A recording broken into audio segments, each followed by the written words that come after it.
former friend who called me a bad influence for being child-free just demanded today that I take his family plus 3 kids into my home. First, this isn't a post where I'm asking if I did the right thing or not.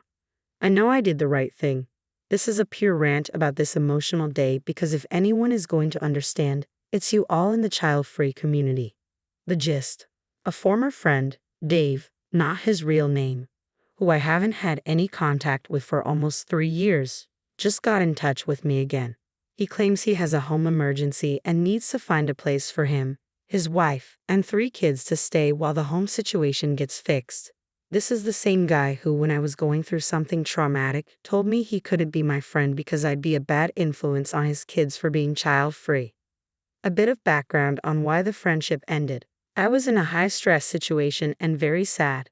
My father dying was just one of the terrible things that happened in a span of 3 months. I was looking for support and instead, Dave told me that being child-free was a bad influence on his family. He had a wife and 2 kids then. In short, they didn't want to spend time around me because I wasn't worth it when they had more valuable friends. This was someone I had known since graduate school and had spent a lot of time doing fun stuff with, like rock climbing. Dave and I were among a group of mutual buddies that regularly rented out lake houses or winter lodges for summer and winter sports activities. We're talking 10 plus years of friendship. Then to just ditch me because he thought I wasn't useful hurt a lot, especially when I was dealing with some really sad stuff. It hurt even more because I was there for him when he found out his mom had cancer and was there for him at his mom's funeral. Like I said, I haven't spoken or texted him in almost 3 years. I chalked it up to people getting really weird when they have kids. They fall into a traditional conservative mindset that anyone who isn't wanting or working toward a Leave It to Beaver 2.5 kid situation is somehow suspect. Then today, I see a text pop up on my phone from Dave. I never erased or blocked his number from my phone, so his name was still saved, and there it was. He asked me to let him and his 3 kids stay with me at my house because their water heater broke, and it's kind of an emergency situation. He knows I now live in the same city as him, and it would be a really big favor. Okay, so lots of emotions with that. Apparently, since he told me I'm a bad influence, he and his wife had a 3rd kid. Go figure. I guess my biggest question was, why ask me of all people? I asked Dave why he's asking me to do this for him. His response was basically that he's all out of options and that no one has the room for him and the 3 kids, especially with his 5-month-old. I asked him why he couldn't arrange a hotel room for them. He said that would be really expensive, and they're in a lot of medical debt already from their newest kid having to be in the NICU when he was born. I said that sounds tough, but again, why me? He said he knows I helped someone last year with emergency housing and saw I had enough extra room for guests. Since I was so generous back then, I could be generous with him now. I knew exactly what he was talking about, but I wanted to know how he found out. I thought that situation was delicate and a private family matter. He said it was posted on Facebook by the couple I helped. Quick segue. About this time last year, one of my good college friends, Kate, who has lupus, got COVID-19. She was being so careful too. It sucked because this was before the vaccines were rolled out first for vulnerable people. She is my age, mid-30s, and very healthy aside from lupus. She's a marathon runner, actually. Kate's lupus made COVID even worse, and she ended up in the ICU. On top of that, she was pregnant, and her husband had to make the decision to save her life over the fetus. Basically, it was either giving life-saving medicine and care to Kate at the expense of her fetus or she dies. Thankfully, he's a good guy and let the doctors end the pregnancy to save her life. Kate's mother was awful and said that her daughter should have died with the baby. She said Kate's life is not worth much anymore and even tried to bring in a priest to give her last rites. Kate was in a coma at the time. This caused a huge dramatic fallout, as you would imagine. Kate's brother and his wife needed a place to stay away from their awful mother immediately. I had an extra room and lived close to the hospital, so they stayed with me for 2 days until they locked down a hotel room in one of those long-term residence hotels. No one was sure Kate was going to make it out alive, so they understandably wanted to be nearby. They lived out of state and were staying with the awful mother while their sister was in the hospital. Thankfully, Kate made it out alive and has since disowned her mother. She actually remembers, while in the coma, people talking about the priest trying to break in. I'll let Kate's brother and his wife stay in my home because they are good people who have always been supportive and are still some of the most gracious people I know. Apparently, unbeknownst to me because I'm not on Facebook, either Kate's brother or his wife posted something about how decent I was to help them out in a dire moment of need and how I was a light during a very dark period for them. They told me as much to my face. I just didn't know they had shared the situation on social media. So, back to today. Dave saw that post last year, kept it in his head, and thought I would let his family and kids into my home with open arms. Frankly, I told him to shove it. I was pissed he was trying to guilt me into letting him and his family into my house for an unspecified amount of time. He knows I'm child-free. Hell, he even said me being child-free is a bad influence on his family. Yet all of a sudden, when it's convenient for him, I'm magically not a bad influence, and he thinks he should be able to waltz back into my life without even a single apology for the shitty things he said 3 years ago. I told him being child-free means I don't want kids in my house for an extended period of time. If I did, I wouldn't be child-free. I was not going to disrupt my life and my 2 cats to be a bed and breakfast for his 3 kids. He said I was selfish and that I should think of his kids since there's no hot water in his house. I told him tough luck. He can use a credit card or ask one of his relatives to cover a hotel stay. He gave me more excuses, brought up their medical debt again, and said it would only be for a few days. I told him that multiple days for a broken hot water heater sounds extremely suspect. Stuff like that can be fixed relatively quickly. I know the residency laws in our state. If someone stays 7 days in someone's home, they can claim tenants' rights. I was not about to risk this turning into a situation where I couldn't get rid of them. He told me off and threatened to blast me all over social media and tell all my friends that I won't help a family of 3 in an emergency, claiming that I want little kids to suffer. I told him to pound sand and eat a dick. He hasn't been a friend for years. He doesn't even know my address. All he knows is that I live somewhere in the same city and that I live alone. He can blast me on social media all he wants. I'm not on Facebook, so I don't give a single damn what the gaggle of Karens think of me. I told him social media isn't real life. If he does actually share this with my real friends, they'd laugh right in his face. I also told him I have all his texts as proof of the way he spoke to me and how he's a big jerk. I reminded him he used to be a decent guy, that we had a lot of nice times together, and that I'm still sorry about his mom. I added that I'm sorry he went down this path in life since it sounds like he must be really miserable. But he's a bad influence in my life, so I just can't have him around. I'm sure he'll understand since he said the same about me. That was the gist of the last thing I said. He went off until I blocked him. I'm really sad about it. He really used to be a decent person 10 years ago, and his mom was a lovely woman. Now, I'm bracing myself against flying monkeys who may come out of the woodwork and try to guilt me into taking in his family. I can't wait to tell them to take in his family themselves. I already talked about the situation with my 2 best friends, and they were both shocked that Dave was so brazen and had no shame. They thought it was suspect that he was so pushy about getting into my home and staying for days. One friend said that her water heater broke recently and she had a plumber come out the same day. It only took a day for it to be fixed. Being against the hotel idea was a red flag to them. They are curious about the whole story. I agreed that it feels like something is missing. I do feel a sense of righteousness about all this. I know I did the right thing. I hate that a previous kindness was used as a weapon against me. Years ago, I thought maybe he had a point, that I was somehow not good enough because I was pretty depressed. People don't want sad people around. Now, with clarity, I see that he had profoundly bad character. But it did reopen old, sad memories. Anyway, thanks for reading if you made it all the way through. I had to get this off my chest and vent. Update on Dave's water heater. A former friend who called me a bad influence on his family now wants me to house his family. Well, I'm happy and a little surprised that most things have resolved a little more than 24 hours after they started. I guess this is the benefit of people working on your behalf behind the scenes. I also wanted to thank all of those who engaged with my last post. I appreciate the support and knew you'd understand my venting. Right in my inbox, but I did read everything. And you all are the best Reddit community. Not a single troll, which I think might be a Reddit miracle. So on to the update. I'm writing this with a pot of hot tea and recommend you do the same. This is going to be long. Well, you were all right. A broken water heater making a family of 5 need alternative housing was fishy, especially since Dave doesn't even have a water heater. It was all a lie. Cue all of you going, I knew it. So here's the deal. Dave sold his house 6 months ago. and he and his wife Shelley have been trying to buy a bigger home ever since. They're already in a hotel with their kids right now, with plenty of hot water. I can imagine all of you nodding your heads and saying, yep, yep, yep. I knew it. I know you guys wanted an update because the water heater excuse sounded suspicious, so here it is. Seriously, get yourself some tea. This is going to be long.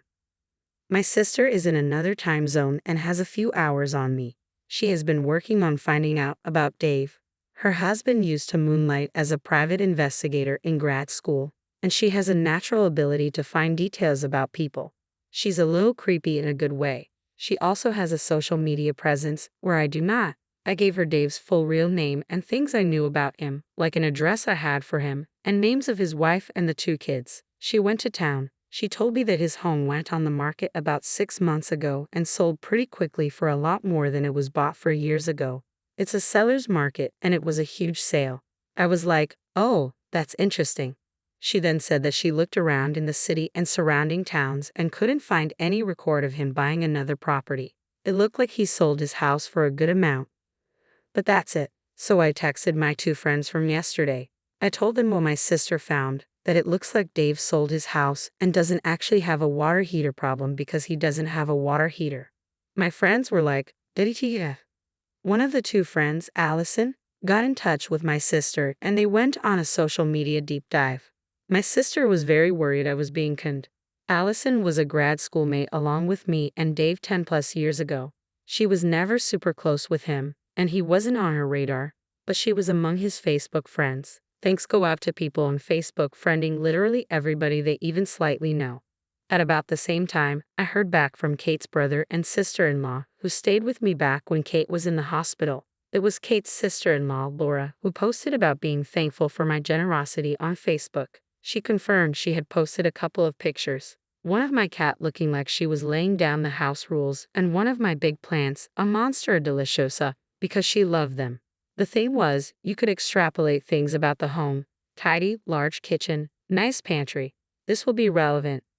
I filled her in about what was going on, and she was mortified that she might have been partly at fault for why Dave wanted to get into my house. She took down the post, untagged my name, and showed me a screen capture verifying she did so. She asked if she could help with anything else. I told her my sister is doing a deep dive and might need help. I put Laura in contact with my sister. Laura also got in touch with Allison.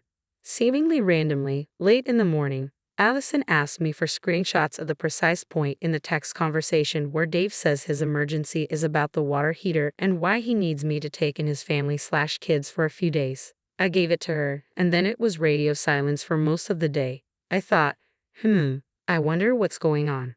In the early evening, I got a lot more of the story. I received texts from my sister Allison and Laura. I'm going to try and bullet point it. It's a bit circuitous. Dave and his wife Shelley did sell their house 6 months ago.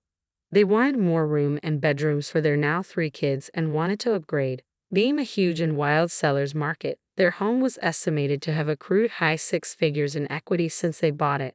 They were excited to put it on the market. Dave and Shelley wanted to get top dollar for the house, so they sold it without a contingency that they first need to buy a home before the buyer could move in and officially take the house.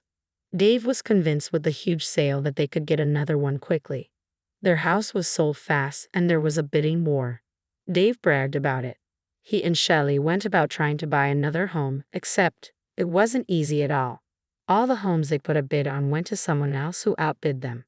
The time came for the new buyers to take over their house, and they had to move out. Dave and Shelley didn't think this was a big deal. A friend took them in temporarily while they actively searched for a new house. However, they kept getting outbid. They refused to lower their expectations or adjust their budget. They wouldn't look at homes the same size as their old one because they sold to get a bigger house.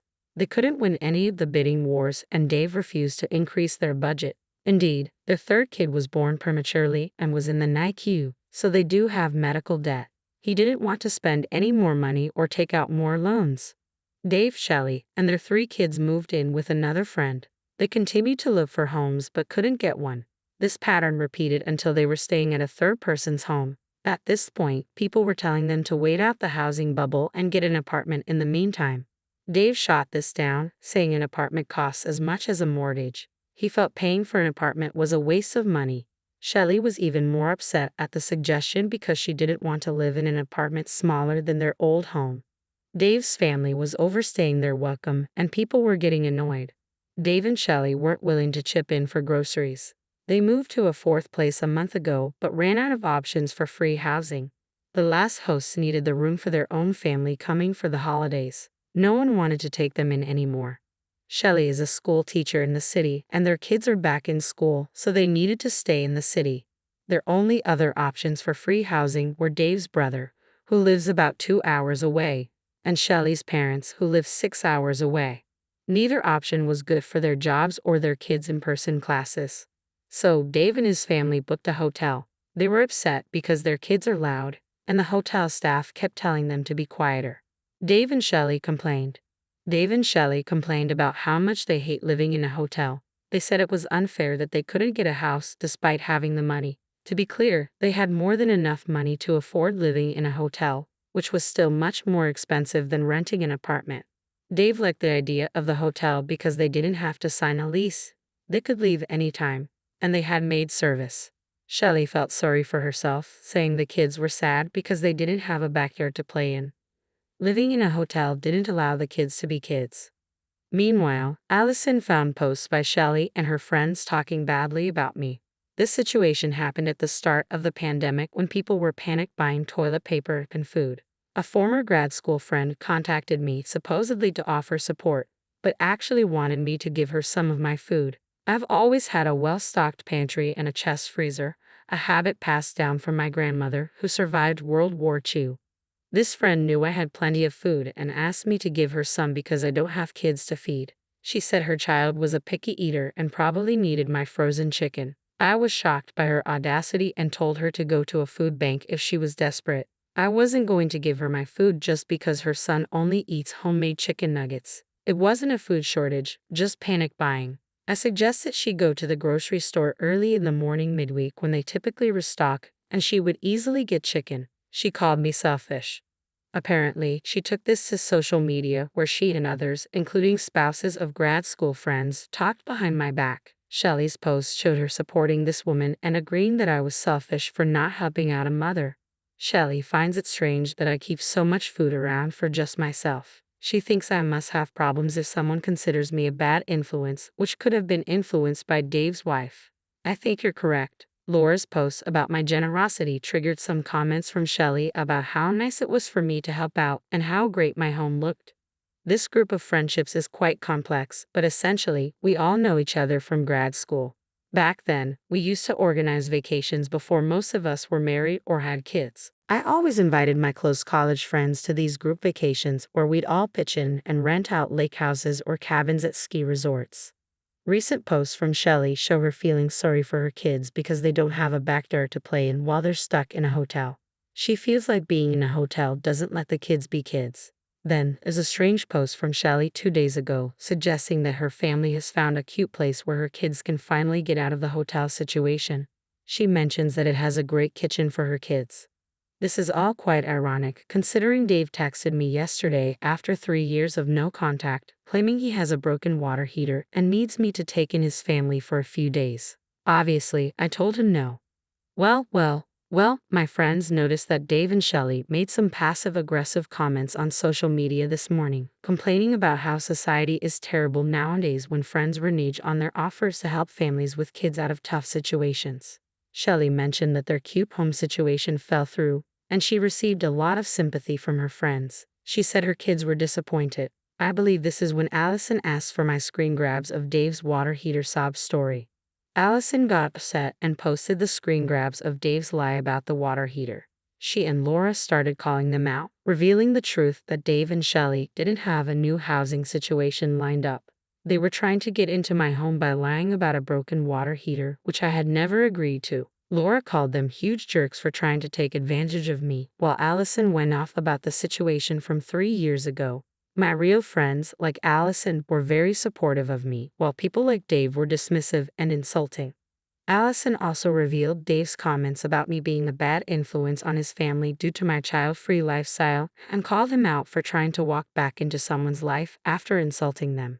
She also mentioned that she's child-free herself. People told Dave off for being mean and then suddenly wanting favors. It escalated into people calling him cheap and a leech. The people who had let his family stay with them during the last 6 months also spoke up, describing how messy Dave's family was and how much extra cleaning they had to do. They mentioned that his kids had no manners and terrorized their dogs. People were angry that they tried to pull one over on me and then portrayed me as the bad guy on social media. There were people I hadn't talked to in a long time who defended me, saying I was a good person and had helped them in grad school with random things.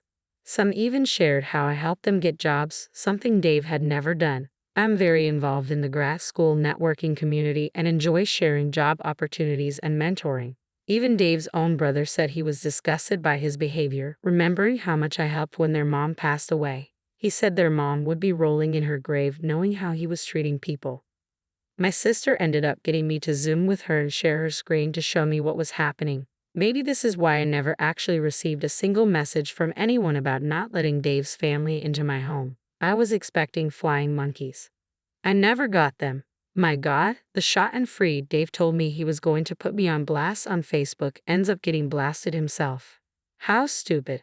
How incredibly stupid. I had the text of him lying about the goddamn water heater. He must have thought since I wasn't on social media that I'd never be able to tell others he was lying about a water heater or know that he was currently enjoying hot hotel water. I feel like I dodged a nuclear-tipped missile.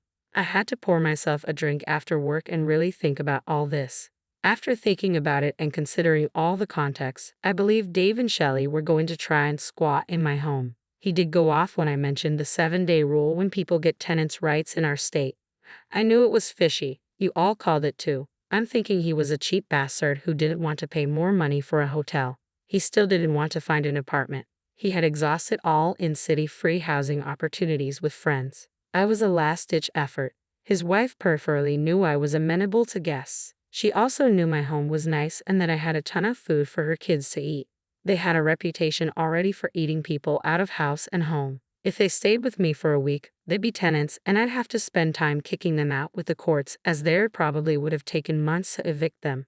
Much easier to run a scam on a single person and push them out of their own home than try to do the same thing with his real friends who already have kids and not a lot of ample space. He was only looking for free housing so he'd be able to put every penny he had into his goal of buying a 4+ bedroom house with all the money he got in the sale of his old home. I don't know for certain, but it makes sense. So I decided to send him one last text. I unblocked him and sent him this before reblocking his number. Hey Dave, so I found out you were lying about that water heater. You don't even have a water heater. You're living in a hotel along with sitting on a huge pile of cash from selling your old home. I think it's real shitty of you for lying to me and trying to get into my home to leech off me, especially because you destroyed our friendship when you called me a bad influence on your family. I did tell you back then, but I'm telling you now that you were trash. Your mom would be ashamed of you. I see it's all projection because you were the bad influence, not only on my life but on the lives of others. You're absolutely right. If you really believed I was a bad influence, you never would have tried to get your family into my home this week. But if you still think I'm some sort of bad influence, then you won't have to worry about me helping you out or granting any sort of favor in the future. I'm going to keep my bad influence far away from your family. Oh, and Shelley sounds like she's become a real treat. The last thing I will do for you, because I'm not a monster, is to say that you need to do your duty as a husband and father and pay to get a stable apartment for your family. Stop playing these freeloader games. Here's a link to our local Craigslist housing page. I'm sure you'll find something.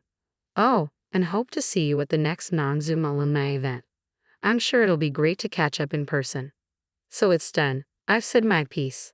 Once again, you all were right that something else was going on. I feel really sick right now how someone could think about doing this to me. Also feeling kind of sick thinking about the idea of letting them into my home. That would have been a nightmare.